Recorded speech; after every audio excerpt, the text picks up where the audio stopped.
Hello guys, welcome to my channel. Australia और Japan के बीच बड़े रक्षा समझौते से घबराया चीन, बोला इसका नतीजा भुगतना होगा। पिछले दिनों क्वाड संगठन के दो देशों ऑस्ट्रेलिया और जापान के बीच एक ऐतिहासिक रक्षा समझौता हुआ है। इस समझौते के तहत ऑस्ट्रेलिया और जापान मिलिट्री सहयोग बढ़ाने पर रजामंद हुए हैं। यह समझौता हिंद प्रशांत क्षेत्र के लिए काफ़ी अहम है और अब चीन की आंखों में खटक रहा है। चीन की तरफ से दोनों देशों को चेतावनी दी गई है। बीजिंग की तरफ से कहा गया कि यह कदम ऐसा है जिसे नज़रअंदाज नहीं किया जा सकता और वह इसके खिलाफ कोई कदम ज़रूर उठाएगा। क्यों ऐतिहासिक है दोनों के बीच हुई डील? जापान और ऑस्ट्रेलिया के बीच जो समझौता हुआ है उसे रेसिप्रोकल एक्सेस एग्रीमेंट का नाम दिया गया है। यह दौरा ऑस्ट्रेलिया के पीएम स्कॉट मॉरिसन की जापान यात्रा पर हुआ है। हालांकि औपचारिक तौर पर इसे साइन किया जाना बाकी है।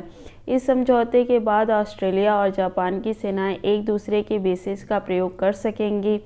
बताया यह जा रहा है कि इस डील के बाद दोनों देशों के संबंध और गहरे हो सकेंगे।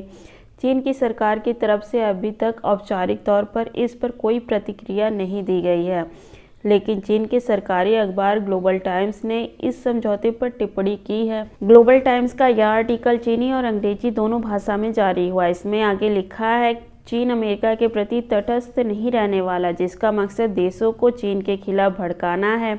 यह एकदम अस्वीकार है और चीन हर हाल में कोई कदम उठाएगा। आर्टिकल के मुताबिक जापान और ऑस्ट्रेलिया जैसे देश हमेशा अमेरिका के हाथों हथियार की तरह प्रयोग होते आए हैं। ऐसे में इस बात का खतरा काफ़ी बढ़ जाता है कि जो हथियार का प्रयोग कर रहा है उसे कम नुकसान होगा और हथियार को सबसे ज़्यादा चोट पहुंचाने वाली है।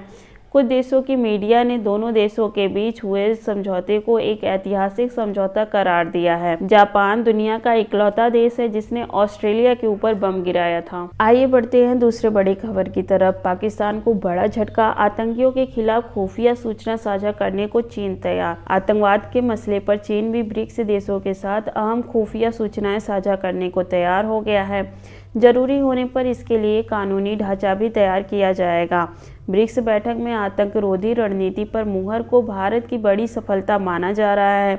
अगर इस पर सख्ती से अमल हुआ तो चीन के लिए पाकिस्तान का बचाव करना मुश्किल हो जाएगा।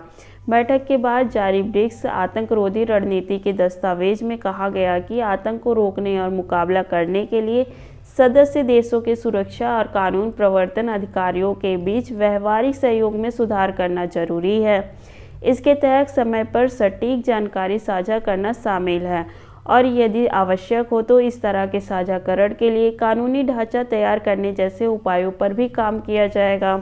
आतंकरोधी रणनीति के अमल की समीक्षा वर्किंग ग्रुप द्वारा की जाएगी। आतंक को शह देने वालों पर कार्रवाई।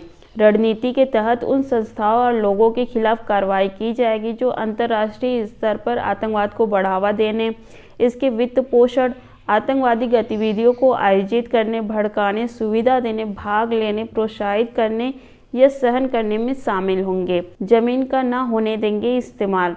रणनीति में सभी राष्ट्रों से आह्वान किया गया है कि वे आतंकी ठिकानों या अन्य राज्यों या उनके नागरिकों के खिलाफ आतंकवादी गतिविधियों के मकसद से होने वाले अपराध या संगठन के लिए अपने क्षेत्रों के उपयोग को रोकने के लिए उचित उपाय करें।